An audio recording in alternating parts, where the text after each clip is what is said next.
the whole time you was up there, you give me Yeah. some type of. Alright, here we All right, y'all. All right. So I lost my camera. Long story. We'll talk about it later. But this is Let's Get Real after the jokes, or after the jokes, Let's Get Real, folks. Some shit. I don't know. I just be doing shit. So I just want to do a round table real quick. We just hit the mic. Fleet, we did you last week, so we know where to follow you and stuff at.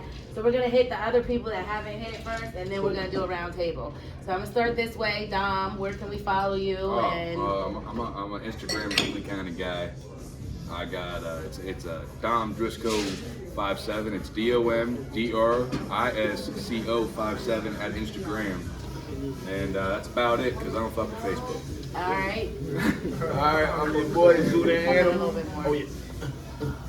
Alright, I'm your boy Zoo the Animal. You can follow me on anything at Zoo the Animal. That's ZUDAANIMAL. That's at Instagram, Facebook, YouTube. I do a bunch of everything. So Zoo the Animal. Okay. How's it going? My name is Christian Patingolo. I do mainly Instagram, and that's Chris P 717 _ because we live in Harrisburg, and that's the area code. Okay. Kevin Cab. I mean, you can follow me on Instagram. You can also follow me on Try 99 TV. We got our own little mobile app. But on Instagram, you can catch me at KDUBSNDADA34. Get subtitles on this? KAPR. Jesus Christ. CONCORN 717. Capricorn with a K. My brother That's Capricorn. 64 characters. God damn. Alright, I swear you're spelling Puerto Rican, but that was a lot of letters. I'm Matt Blank. We got at Richard Awesome on Instagram. And fuck yeah, that's it. All right. Okay, Jib, stand up because we can't see you. We got a lot of comedians tonight, so we're working. Jibber Jam Peace, Snapchat, just type Jibber Jam Peace, Spotify, IG, Facebook, Snap, Google. I pop up, they think I'm a rapper. Little gangster, we're fanny packs now. All right, we're gonna hit Corey. I know we had him last week, but we're gonna hit him this week. Corey Moore on Facebook, CMO231 on Instagram. Follow my podcast, Say It How You Feel, available wherever the fuck you listen to podcasts. It's not a comedy podcast, but you will get some laughs. Come get some life lessons. Yeah. I'm old school. You can find me in the third store in the men's bathroom pretty much. I don't play that social media bullshit, but you can find me anywhere at Fleetwood Slim. That's the fuck all. So we did open mic at Rookies. We do it every Wednesday, free open mic, and it was a good mic. I just want to go around and find out, like, you know, what type of, you know, what makes you guys happy about comedy? Like, what excites you about it? Dom? Dude, I enjoy seeing people laugh at the things I say, and I like getting more laughs at the things I say, so I keep doing it. Okay, what about you, Zoo? Oh man, I like him. I like to laugh. I like a lot of you guys inspire me. I see some of you guys, y'all go up there, y'all do your thing. Some of y'all even go up there and I ain't even that good, but y'all still do y'all thing. Y'all still do y'all thing. But you know what, Zoo? I just want to put something into that because I notice a lot of people, like especially because I've been traveling, and I see a lot of people don't do that good, but they still keep moving, and that's the consistency. That's the whole point of everything. You keep it moving, and the shit's gonna come eventually. And if it don't, then fucking you need to find a new stage. I've seen everybody. What about you? I like comedy because originally I used to use it as kind of like, not a coping mechanism, but a way to kind of express myself. Okay. I like having people laugh, but nobody laughs at my shit, but I've been doing this for 5 months, so we're going to keep working on it. That's right. Consistency. That's all it is, bro. That's all it That's all it is. is, bro. Yeah. What about you, Matt? I could say the easy answer because I do like when people laugh at me, but I like, well, especially at this mic, we got all types of people, all types of everything. It's really a melting pot of cultures and shit. They act like we can't get together and have a good time. Like, fuck that. We have a great time and we fuck around, we have a good time. So I think that's my favorite part. Okay. I like that. I was about to say real quick, comedy is completely the fuck subjective. What's funny to you is not gonna be funny to everybody. That's right. So, That's right. like she said, the stage that you on today may not be the stage that you meant to be on. but somebody gonna laugh at your shit. And I laugh at a lot of your shit. Yeah. You're funny. We do. You are. You're funny, and that's why you need to stay consistent. We're gonna talk about self-esteem and comedy in a second, but go ahead, Kevin Cab. What you like? Man, you know, it's a struggle, man. You know, man, everything you've been through, it's always something funny that you've been through. Even though you had your tears and you've been through the struggle and the tears just fall on your face, but it always comes with laughter. And when that laughter comes in, man, you just show it on the stage, man. So, you know what I mean? The struggle towards comedy to make people know your struggle, and then they laugh off of it because some of them probably been through it. I mean, probably 60%. Sure, mommy, Monsters Inc. Okay. Jim, in the back, we want you to kind of, you know. I'm back. I'm sitting in the back. Comedy to me is a big thing. It's been in my life for a long time. It's just like the magic of it is like a magical medicine to people when you're down. Even when you don't know if a person's down, they can bring that magic up. Bingo. You always got to remember this.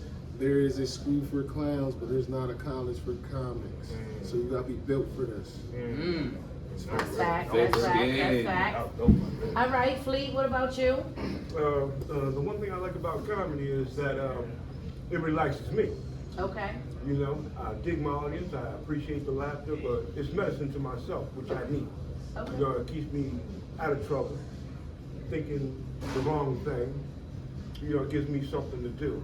I'm much older than a lot of these cats here that are off the chain with it. For real? You know what I'm saying?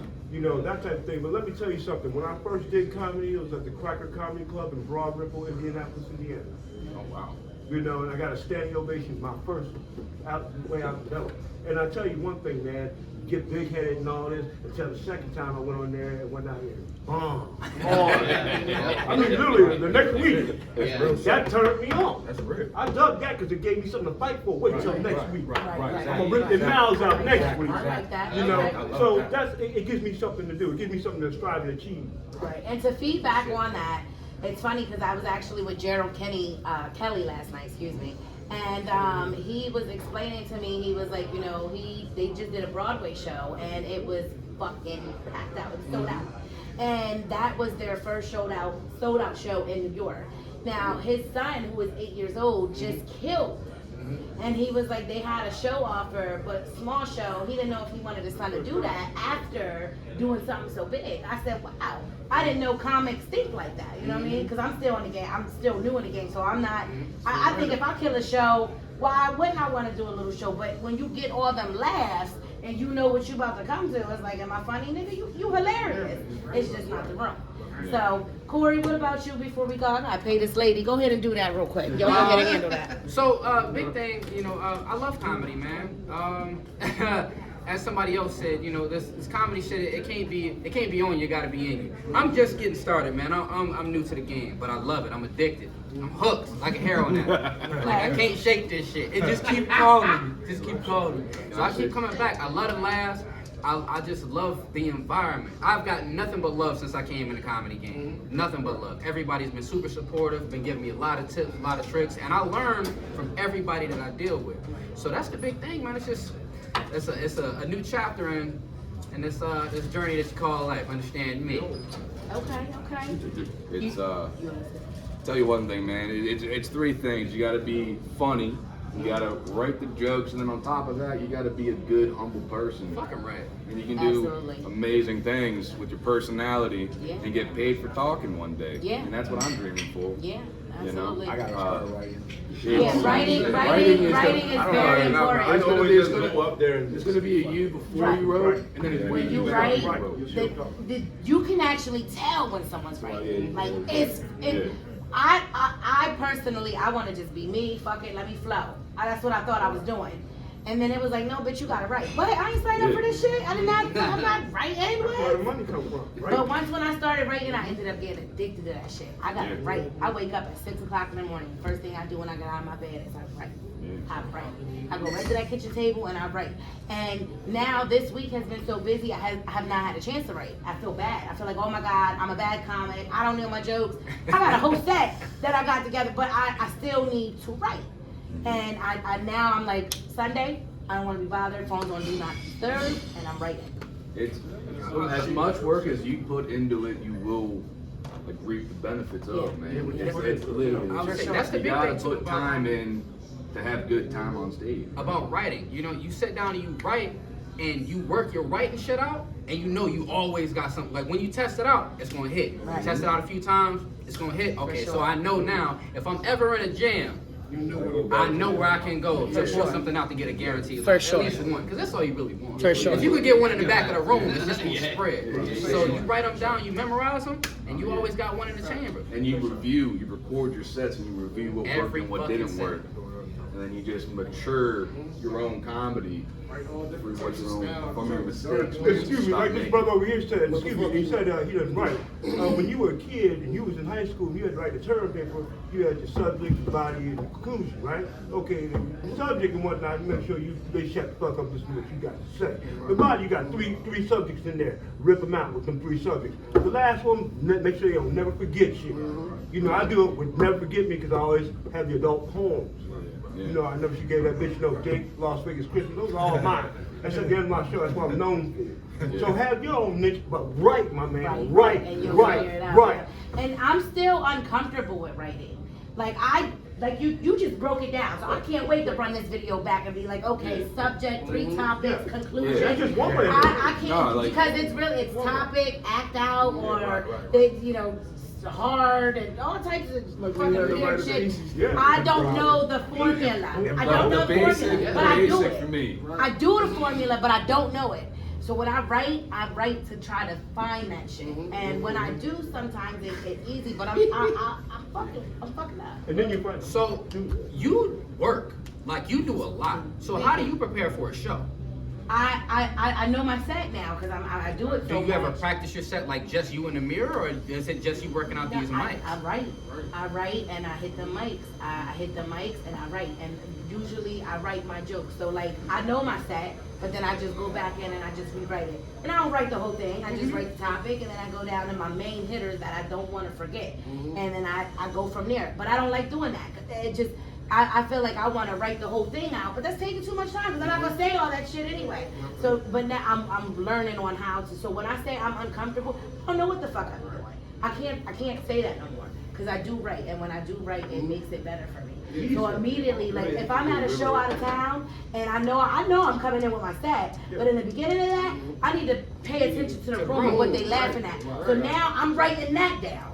This is and once when I write that down, I know what I'm going up there to say. I hit them with that crowd shit, and I hit them with my set. And we're done.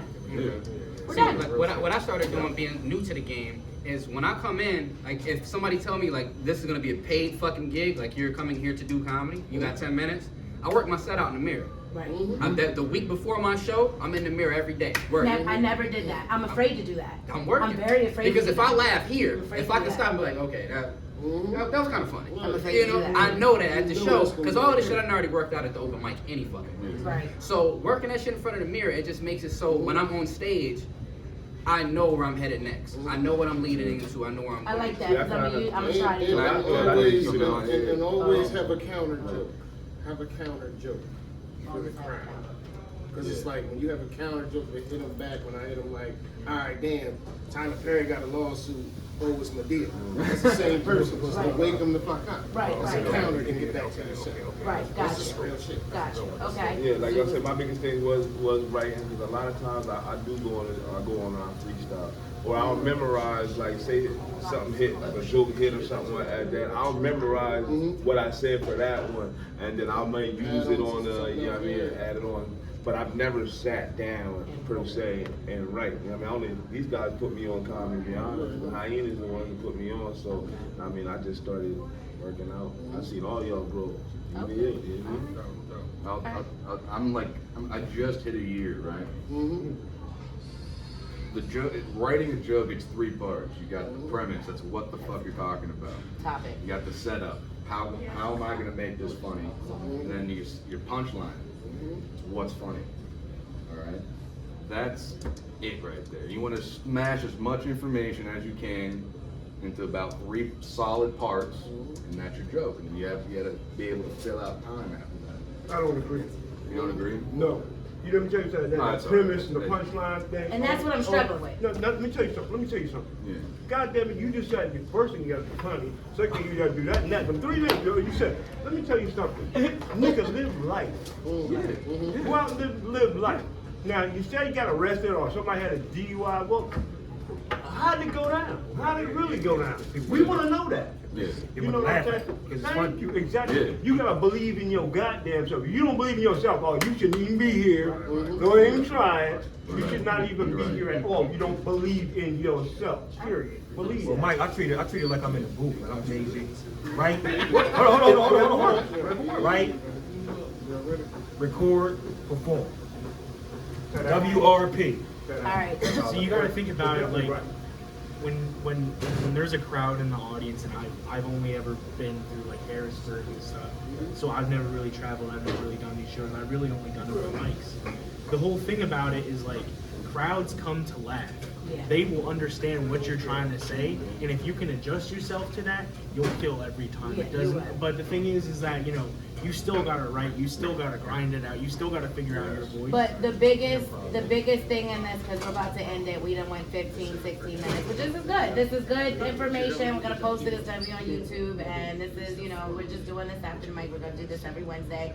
But before we go, the moral of the thing is to stay consistent and believe in yourself. Believe in yourself. If you think you're funny, fucking carry that shit 100%. And record your shit. 100%. Record your shit. 100%. 100%. Consistency, 100%. Writing, 100%. We're gonna wrap it up with I don't even know what the fuck this is. Let's get real after the jokes, folks. Something like that. I don't know. We'll Still figure it working out. that name out. Yeah, we're still working that name out. But this is the Open Mic Rookie Crew, and we had a good night tonight. I hope to see everybody next Wednesday. We do got a show on the 29th. And then we'll come Comments, by y'all are y'all. more than welcome to come free. So please pull up. Even if, you never know. You might get some time. Just come through. You know what I mean? All right, told people.